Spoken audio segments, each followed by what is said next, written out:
अस्सलाम वालेकुम। मेरा नाम डॉक्टर शफ़ी मंसूरी है और सबसे पहले मैं शुक्रगुज़ार हूँ कि मुझे इनवाइट किया गया कि मैं साइकेट्री के हवाले से कुछ इन्फॉर्मेशन अवामुन्नास तक पहुँचाऊँ। तो पहले मैं अपना तारुफ़ कराता हूँ, मुख्तसर सा तारुफ़। मैंने डॉ मेडिकल कॉलेज से MBBS किया, फिर MBBS करने के बाद मैं US से गया, जहाँ से मैंने साइकेट्री की तालीम हासिल की, रेजिडेंसी ट्रेनिंग की। 2 साल मैंने चाइल्ड साइकेट्री की फ़ेलोशिप की और इसके बाद 1 साल मैंने एडिक्शन साइकेट्री की फ़ेलोशिप की। फिर मैं पाकिस्तान आया। पाकिस्तान में भी मैंने साइकेट्री में ट्रेनिंग की हुई है। रेजिडेंसी ट्रेनिंग मेरी साइकेट्री में पाकिस्तान में भी है और मेरा FCPS भी है पाकिस्तान में भी। तो मैं कह सकता हूँ कि मैं ड्यूअल ट्रेंड साइकेट्रिस्ट हूँ, यानी पाकिस्तान की भी ट्रेनिंग है और USA की भी ट्रेनिंग है। ये तो मेरा मुख्तसर सा तारुफ़ है। इसके अलावा ये है कि अब मैं साइकेट्री के बारे में बताता हूँ। एक्चुअली साइकेट्री ने जो है ग्रो करना तो अब शुरू किया। जिस ज़माने में हम मेडिकल कॉलेज में थे तो साइकेट्री ने उसको इतना ग्रो नहीं किया था। हमसे हमारे सीनियर ही कहते थे कि साइकेट्री तो पढ़ने की ज़रूरत ही नहीं है, तो वो 2 चैप्टर को क्रॉस करके काट के कहते थे कि इसको पढ़ने की ज़रूरत नहीं है। लेकिन जब हमने अमेरिका जाने के लिए FMG वगैरह की तैयारी शुरू की तो पता चला कि साइकेट्री तो बहुत वाइटल है। इसके बाद फिर हमने पहली बार जो है साइकेट्री के बारे में अवेयरनेस और आगाही होना हमें शुरू हुई। इससे पहले भी आप देखें कि 1950 से पहले साइकेट्री का क्या हशर होता था दुनिया में। जब 1950 में जब पहली बार मेडिसिन आई तो फिर बहुत ज़बरदस्त किस्म का इवोल्यूशन भी हुआ और रिवोल्यूशन भी आया। वरना 1950 से पहले जब मेडिसिन ईजाद नहीं हुई थी, मार्केट में नहीं आई थी, तो असाइलम्स वगैरह होते थे जिसे उर्फ़ आम में पागल खाना कहा जाता था। वहाँ मरीज़ों को बरसा बरस से रखा जाता था, वहाँ उन पर तशद्दुद किया जाता था और उनको ज़ंजीरों से बांधा जाता था और उनका मजाक उड़ाया जाता था। जिस तरह चिड़ियाघर या ज़ू वगैरह के अंदर लोगों को तमाशा बनाया जाता था, उस तरह उन पर टिकट्स वगैरह भी लगाई जाती थी और लोग उसको मूंगफली वगैरह, बिस्किट, चिप्स वगैरह टाइप की चीज़ें भी फेंकते थे। उनसे कहते थे कि आप तमाशा दिखाएं, डांस करें, गाना गाएं। तो इस किस्म का जो है तज़ीक आमेज़ सलूक उन पर होता था। लेकिन जब 1950 में क्लोरप्रोमेज़िन मेडिसिन पहली बार आई तो फिर मरीज़ सही होना शुरू हो गए। आहिस्ता आहिस्ता फिर लेंथ ऑफ स्टे भी हॉस्पिटल में कम हो गया और नंबर ऑफ हॉस्पिटलाइजेशन भी स्टे भी कम होना शुरू हो गई। फिर आहिस्ता आहिस्ता न्यू मेडिसिन आती गई और फिर लोगों को अवेयरनेस भी आती गई, जिसको हम साइकेट्री को उर्दू में हम ये कह सकते हैं कि ज़हनी अमराज। क्योंकि नफ्सियाती अमराज से लोग कंफ्यूज भी होते हैं, परेशान भी होते हैं और स्टिग्मा भी है इस मामले में कि नफ्स वो कहते हैं कि हम नफ्सियाती मरीज़ नहीं हैं। तो आजकल फिर हम लोग ये टर्मिनोलॉजी इस तरह इस्तेमाल करते हैं, ज़हनी अमराज। हम कहते हैं कि हम ज़हनी अमराज के माहिर हैं और ज़हनी अमराज का इलाज करते हैं। तो सबसे पहले यही है कि हम एक तो एजुकेशन को आम करें और साइकेट्री के हवाले से लोगों को ज़्यादा से ज़्यादा एजुकेट करें थ्रू मीडिया, न्यूज़पेपर के ज़रिए से, पब्लिकेशंस के ज़रिए से, सेमिनार्स के ज़रिए से लोगों को बताते रहें कि ज़हनी अमराज ऐसे शर्मिंदगी का बाइस नहीं है। इसी तरह जिस तरह डायबिटीज़ होती है, ज़ियाबितीज़ जैसा कहते हैं, या ब्लड प्रेशर की बीमारियां होती हैं या और किस्म की बीमारियां होती हैं, ये भी हमारे दिमाग से इनका ताल्लुक़ है, कनेक्शन है। तो इसके अंदर शर्मिंदा होने की कोई ज़रूरत नहीं होती। तो सबसे ज़्यादा इस स्टिग्मा को दूर करने की ज़रूरत है कि ताकि वो साइकेट्रिस्ट के पास ज़्यादा से ज़्यादा जाएँ और ये कहें कि हमें मतलब मर्ज़ है, ज़हनी मर्ज़ है, वो बाकायदा बोल सके, एक्सप्रेस कर सके अपनी फीलिंग्स वगैरह को। तो मैं तो ये समझता हूँ कि जब तक ये एजुकेशन नहीं होगी, जब तक ये अवेयरनेस नहीं होगी, तो लोग जो है वो इसी तरह जो है वो फंसते रहेंगे जाली लोगों के चुंगल में। तो जी, कोई सवाल, मेरा ख्याल आप सवाल पूछना चाह रहे हैं। आपने इस मद में ज़हनी सेहत के मद में अवेयरनेस बढ़ाने के लिए, मैनेजमेंट के लिए 25 बरस से काम करते रहे हैं। आप अपने तजुर्बे में से बताएं।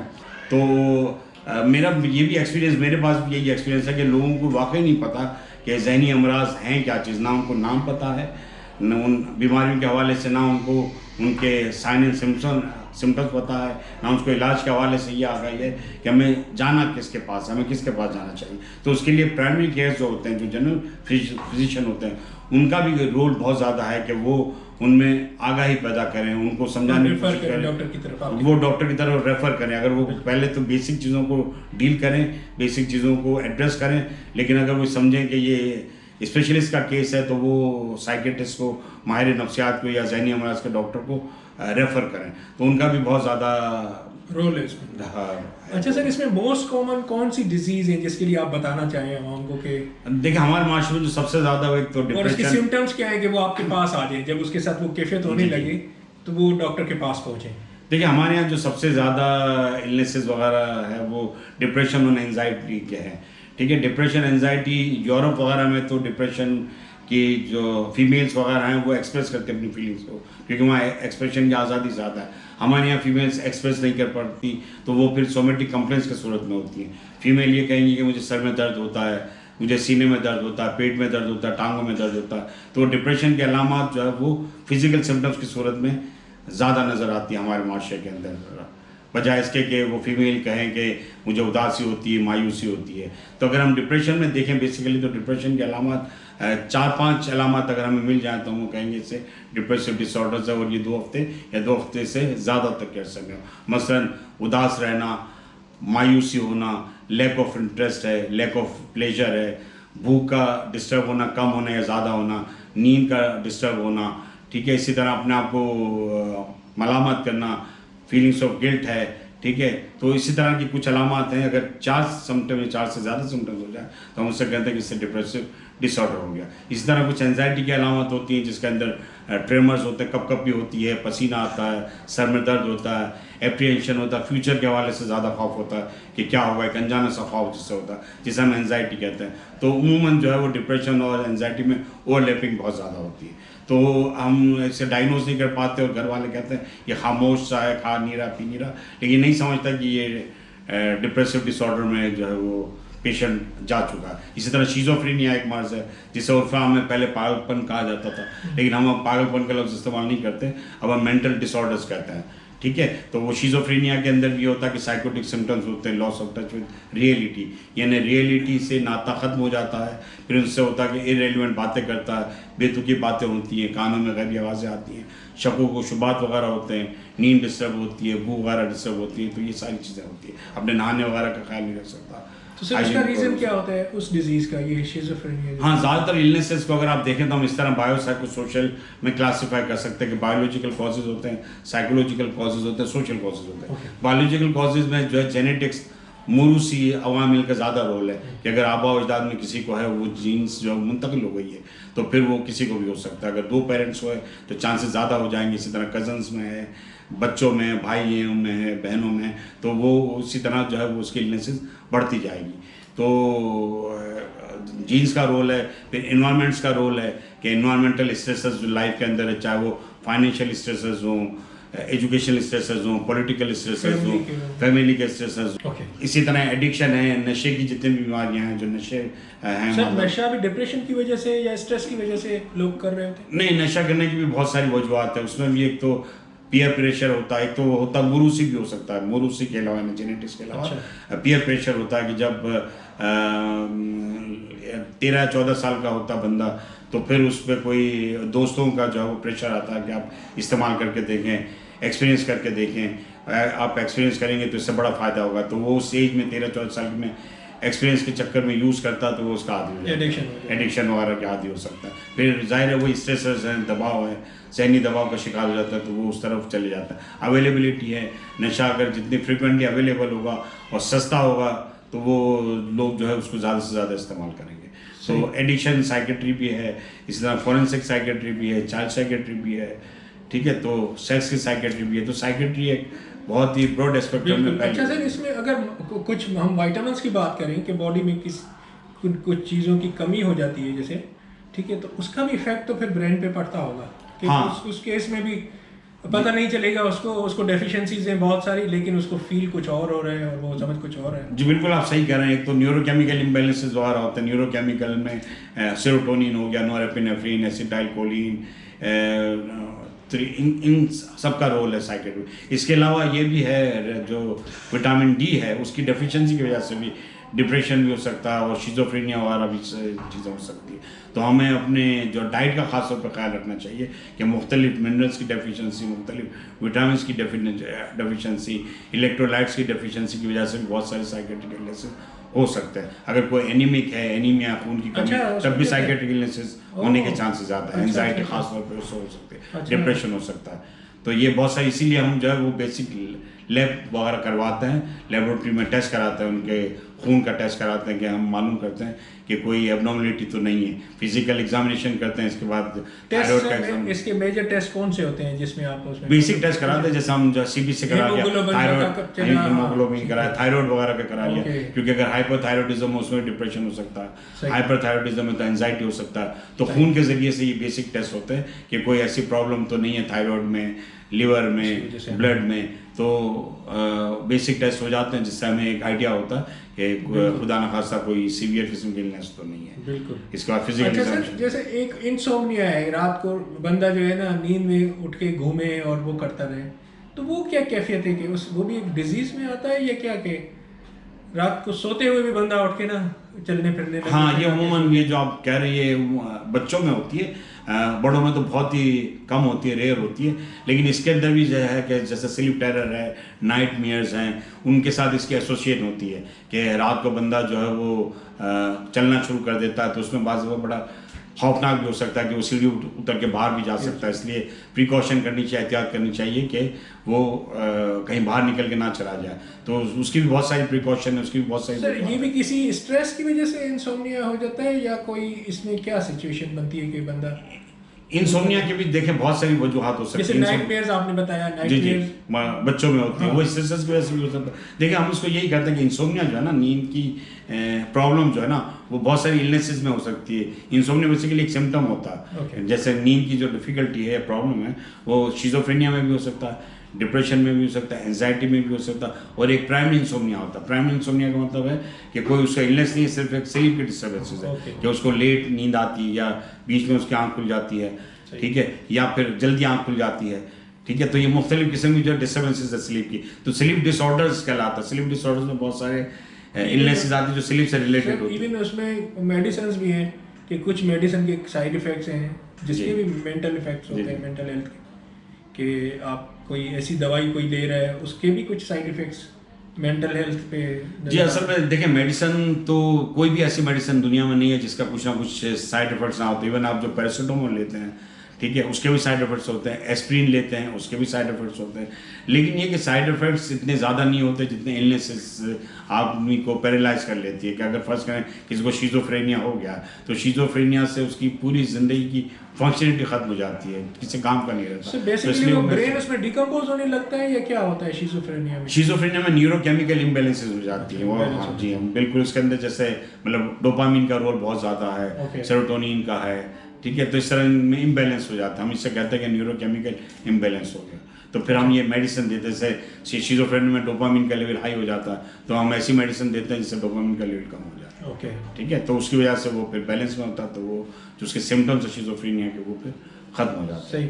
अच्छा सर, एक होता है मेमोरी लॉस, जी जी, वो भी ब्रेन से रिलेटेड है, ठीक है, कि न्यूरॉन्स उसके क्या डाई कर जाते हैं या फिर और कोई सिचुएशन होती है जिसमें मेमोरी लॉस हो जाता है, और एज से रिलेटेड तो होता ही होता है। जी जी, लेकिन कभी कोई एक्सीडेंट हुआ, कोई और चीज़ खुदा न खास्ता किसी के साथ हुई, तो उस केस में भी मेमोरी लॉस हो सकता है? या मेमोरी लॉस होने की भी बहुत सारी वजूहत होती है। बाज़ दफ़ा हम कहते हैं सूडो डिमेंशिया भी एक होता है कि जब आदमी डिप्रेशन में होता है तब भी उसकी याददाश्त पे फ़र्क पड़ता है। अच्छा। अगर स्ट्रेस में है, अगर एंजाइटी में, तब भी उसकी याददाश्त पे फ़र्क पड़ता है। लेकिन असल एक याददाश्त की जो बीमारी है, नसियान का मर्ज जिसे कहते हैं, जिसे हम अपनी ज़बान में डिमेंशिया कहते हैं, ठीक है। डिमेंशिया के बहुत सारे कॉजेज़ होते हैं, ठीक है, लेकिन 70-80% इसका कोई कॉज जो है वो अभी तक फाइंड आउट नहीं किया। जैसा आपने कहा एक्सीडेंट हो गया, उसकी वजह से भी हो सकता है।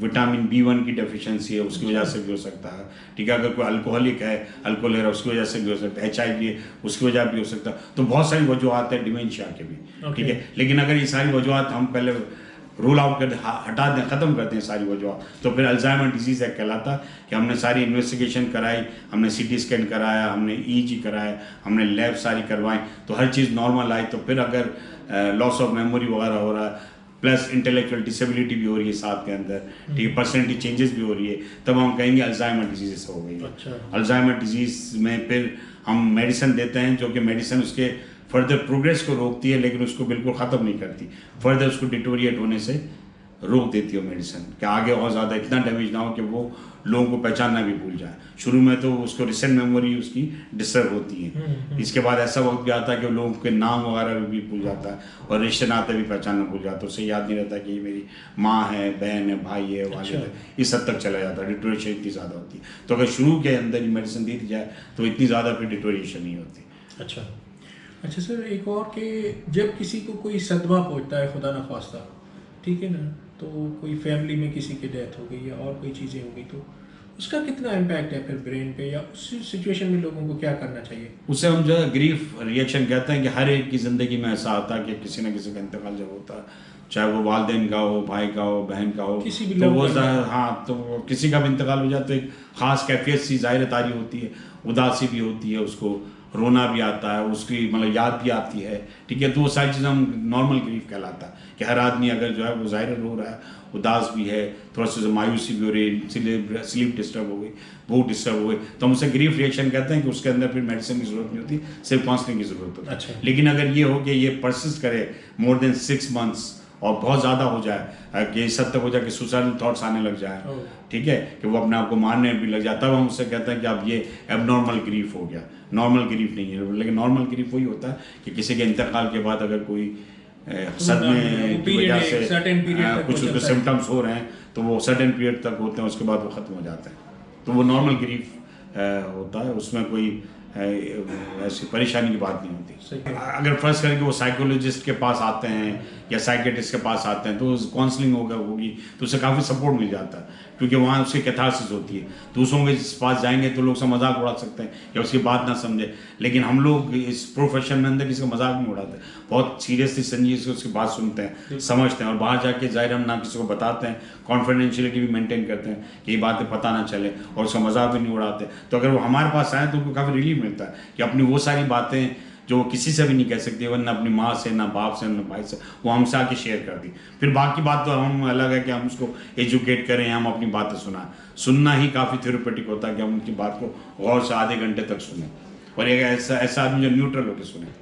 अच्छा सर, एक और कि ज़हनी उससे कोई कभी ये भी हो सकता है कि बॉडी पैरालिसिस हो जाए या और कुछ हो जाए, कोई ऐसी डिजीज लगे जिसमें बॉडी के पार्ट्स काम ना करें? हाँ, कन्वर्जन डिसऑर्डर्स हम इसे कहते हैं, डिसोसिएटिव डिसऑर्डर्स या कन्वर्जन डिसऑर्डर। इसमें यही होता है कि जब स्ट्रेसेस बहुत ज़्यादा हो, उससे कोप नहीं कर सकते हो, तो वो मुख्तलिफ किस्म के अलामात हो जाते हैं। जैसे हाथ काम करना छोड़ दे, अच्छा। फालिज ऐसे लगे कि जब फालिज हो गया, पाँव काम करना छोड़ दे, हालांकि वो ब्रेन से रिलेटेड होता है। हाँ, हालांकि अंदर कोई डैमेज नहीं हुई होती, दिमाग आपका पूरा इंटेक्ट है। अच्छा। अगर आप उसका सीटी स्कैन कराएंगे, MRI कराएंगे तो वो सब चीज़ नॉर्मल आएगी, लेकिन उसको जैसे मतलब उसकी बीनाई चली जाएगी, सही है। हाँ, जब उसकी बीनाई चली जाएगी तो वो साइकोलॉजिकल होगा। जब उसका आई के डॉक्टर के पास जाएंगे, चेक करेंगे तो हर चीज़ आएगी नॉर्मल होगी, लेकिन उसको नज़र नहीं आएगा, और ये ज़्यादा अर्से तक नहीं रहता, ये फिर ठीक होता रहता है।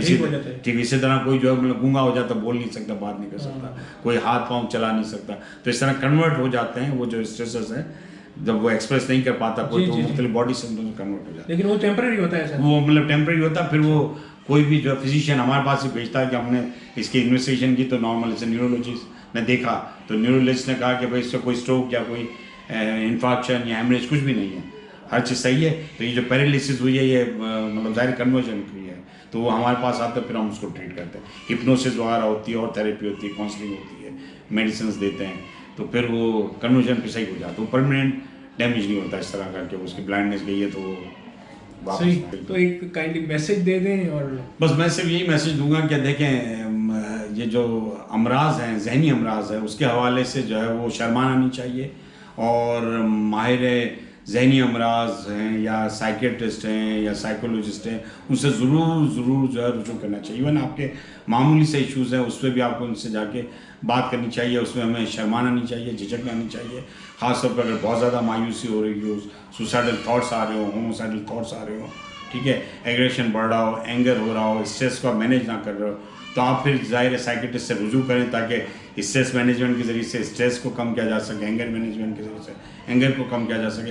तो कांटेक्ट में रहें, आप दूर जितना हटेंगे और अपनी चीज़ों को छुपाएंगे तो उससे आपके मसाइल हल नहीं होंगे। मसाइल के हल के लिए जो है आप ज़रूर जो है वो साइकेट्रिस्ट से रब्ता करें, ताकि मसाइल के हल करने में वो माविन साबित हो, आपकी मदद कर सकें। ठीक है, दारुल सेहत में होता हूँ, शाम को मैं हफ्ते के दिन होता हूँ, मंगल के दिन होता हूँ 7 से 9।